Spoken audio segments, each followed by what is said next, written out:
This video will be going over spoilers for the movies listed here. If you don't want to get spoiled, feel free to click off and see any of my other videos. Thank you. I originally was preparing a script for a video about the one positive aspect of Lightyear that lingered with me, which was the villain. I felt that the twist villain being an evil alternative version of Buzz offered a solution to the problems tied with the archetype, which is that the villain's absence removes a strong pillar of your movie and commonly will result in your villainous character being underdeveloped. Another aspect is that the villain's absence forces the hero to carry the film, demanding more from the hero as a compelling and likable person worth watching the film for. Thinking it over, I realized that this film didn't have the magic that I'm used to seeing with Pixar, finding it instead in recent films like The Bad Guys and Marcel the Shell with Shoes On. Dwelling on Lightyear made me realize that Pixar isn't special anymore and is just a label to sell another Disney movie. In fact, the magic from Disney as a whole is absent, probably for years now. Instead of a video on Lightyear's villain, I've decided to make a video diving into why Pixar has lost its mojo and how Disney lost its direction. I opened by saying I liked the direction Lightyear went with its twist villain, but it's a small positive outbalanced by many problems. Lightyear's villain isn't perfect, as it forces Buzz to balance his role as both the protagonist and antagonist, meaning you can't enhance one without damaging the other. For example, Buzz being allowed to spend time with Hawthorne's wife and child would improve his likability as the protagonist, but will damage the villain's philosophy. The rest of the film felt mediocre, so I was compelled to watch their previous film, Turning Red. I was curious if there's a noticeable decline in their quality of filmmaking. The film is strongest when the focus is on the protagonist May and her relationships, whether it's with friends or family. The team behind this film know how to write compelling relationships, and I'm interested to see them work on something more mature and less Disney, because the Disney Pixar aspect of turning into a Red Panda was half interesting and then half generic. Here's a mind-blowing revelation. The Red Panda is an allegory for their culture and not about puberty. Shocking.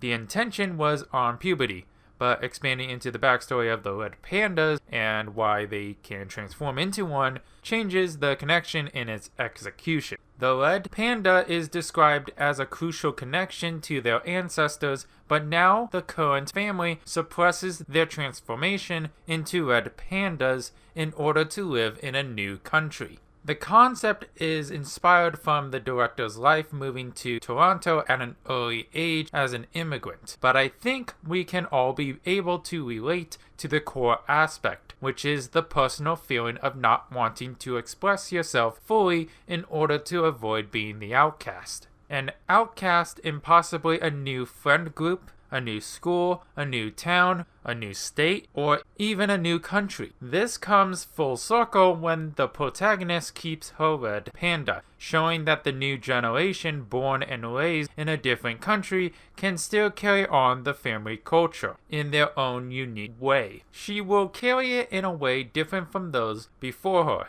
but not suppress it in a way her close family would.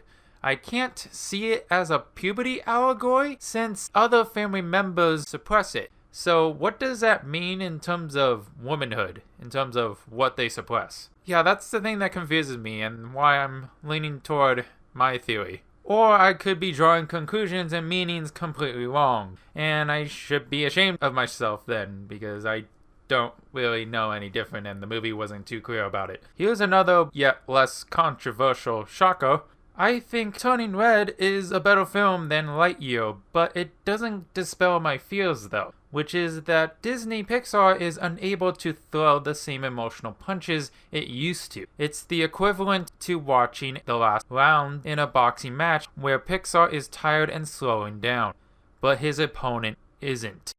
If the Minions sequel utterly destroying Lightyear at the box office isn't proof that there's a problem, then you're more out of touch than Disney Pixar. The fact is, we're getting shallow movies that don't have the same creativity and emotion previous Disney Pixar movies had. The moment I noticed something was wrong with Lightyear was when Buzz finally achieves hyperspace, as it should have inspired me with the scene's impressive visuals and the film's emotional build-up, but it didn't. To put it into perspective, we went from movies about toys being alive and a rat being a chef to using a knockoff version of an established character to sell your adventure movie. Heck, I like Turning Red, but selling a movie about a teenage girl going through puberty is a hard thing to sell to a mass market. The failure of Lightyear and even Thor: Love and Thunder is the canary in the coal mine,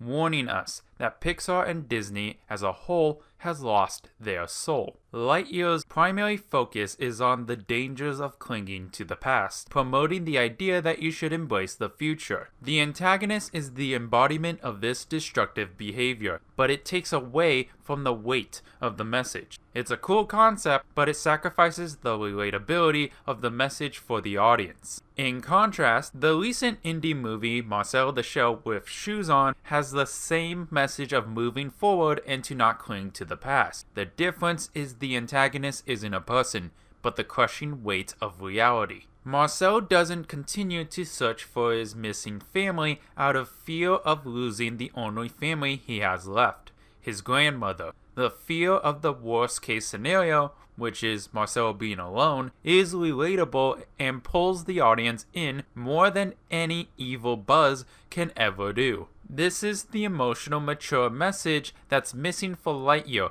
that was present in Pixar. From an existential crisis in Toy Story to breaking societal norms for your passion in Ratatouille. Lightyear also tackles time travel, alien worlds, and killer robots. Sci-fi concepts that should get me ecstatic about this movie, but it didn't. All these additional sci-fi concepts couldn't save Lightyear either. The film fails again by only exploring those ideas at a surface level at best. Sadly, it only seems to add an extra check mark to sell the movie like a bloated Ubisoft game. Ironic, since this also translates to the gay couple being established and then montage past like it was added in last minute. A shame, since the positive and negative hype over the featured relationship gave me the impression that it would be much more than that, like the movie itself. Meanwhile, longtime rival DreamWorks has seen a revitalization with The Bad Guys, premiering their new style of animation that makes an above-average movie worth watching a second time just for the visuals alone. They recognize audiences are open to a stylized flair that successfully made Into the Spider-Verse stand out from its competition.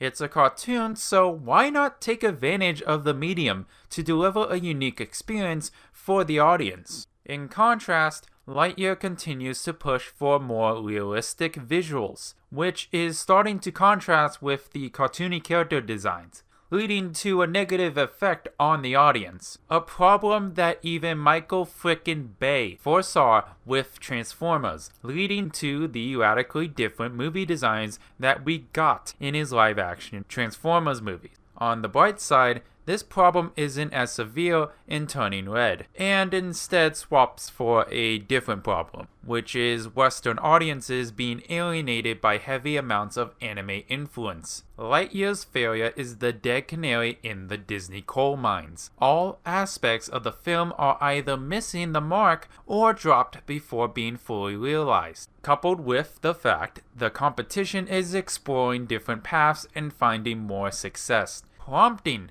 the need for Pixar to reevaluate itself. Watching Turning Red makes me aware of the continuous decline, and I feel it's only going to get worse due to Disney's lack of self-reflection. If I haven't made it clear already, I hate activists using entertainment to push their message, whether it be in video games, film, TV, and even comics. Contrarians fail to see the difference between activism and real-life elements intertwined into a film. The best advice I can give is to look for any effort to contradict the message and themes of the film. Think of activism as a stranglehold on story's ability to challenge its message for a better payoff. Let's briefly look at the female protagonist of both Disney Mulan movies. One recognizes her limits and has her instead rely on other attributes like her ingenuity and intelligence, while the other film denies any recognition of her physical limitations by giving her access to the Force. Disney is now mostly based on activism. I say mostly because the Owl House was cancelled despite how gay it is, which goes into what their activism is focused on. Personally, my stance is that it's okay to include LGBT plus people in media directed toward teenagers and above. You can still include them in younger programming, inferring your awareness of the losses and gains of such a decision, like everything else, toward demographics. But as the eldest sibling in my family, take my advice, they won't give a shit. The younger your viewers are, the less likely they'll care about deep discussions on being gay over giant robots ripping each other apart and princesses diving into adventure. That's assuming that the LGBT plus characters incorporation will be developed into the narrative, and not just have them killed off or as some cheap selling point for the company to brag about. Speaking of cheap, let's revisit the gay couple in Lightyear that was montaged past. My complaint isn't that it exists, it's that it was obviously slipped into the film to the point where it's almost something glossed over that you can ignore. Heck, Hawthorne could be married to a guy and the plot still runs the same as long as her grandchild is still present. The handling of the gay couple in Lightyear highlights why I consider Disney only able to provide activism rather than a proper inclusion. The best we get from the biggest entertainment company in the world is advertising that aspect of a character and then having them give a kiss goodbye, leaving movies like Everything Everywhere All at Once to pick up the slack. This movie includes it heavily, not as the focus, but as a way to enhance the story. Short summary, it's about the multiverse, and the tax auditor in one universe that is seen to give many chances of redemption to the protagonist and her family is married to the protagonist in a different universe. It fleshes out the tax auditor as a character and remedies the possible problem of it being too unrealistic for the protagonist to get multiple chances to fix her taxes. Hypothetically, the film acknowledges that a multiverse would lead to at least one universe having you marry a different person, regardless of gender. In comparison, Doctor Strange in his sequel film says he loves his ex-girlfriend in every universe, which at best is trying to be sweet and not thinking too far into it, or there's no established universe in the MCU where either of them are gay, and that extends to other characters, rendering Strange's statement a little hollow for the community in question. Yeah, so I'm going to assume the best case scenario. Hopefully that is enough to bolster my reasoning that Disney and by extension Pixar are mediocre and creatively bankrupt.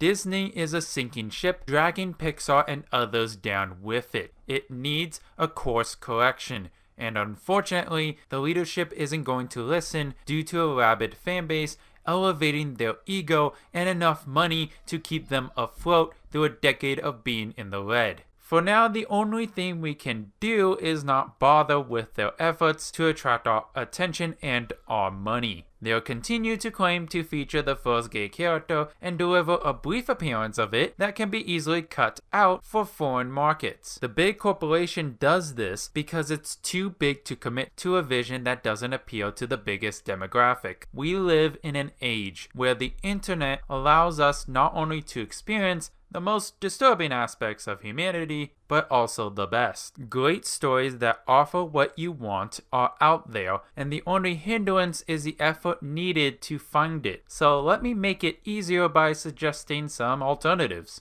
I've already talked about Everything Everywhere All at Once, but I do recommend it. It handles the concept of the multiverse better and to the madness that Doctor Strange 2 failed to meet, and explores the relationship between a mother and a daughter far better than Turning Red ever could. Thor: Love and Thunder fails to live up to the epic adventure that the previous installment had, and since they are strangely now referring to themselves as Vikings, I can then suggest a proper Viking movie like The Northman. I know it's a stretch, but I really love this movie. And please don't see a dumbed down toddler-friendly adventure when you could see the adult epic equivalent to the ancient written story of the Odyssey. Speaking of reading, if you like comics, then I recommend the Transformers More Than Meets the Eye series, introducing great characters and romantic relationships that blossom amidst many adventures where the fate of a galaxy hangs in the balance. And it's very much my favorite Transformers series, and it's pretty funny as well. If you have a decent computer, then I suggest downloading Steam and exploring the expansive offerings of games that offer LGBT plus representation. They just had a sale and showcase called Season of Pride that highlights many stories about LGBT plus characters. There's too many games for me to play, but hopefully it's a good list to help you explore the right game for you.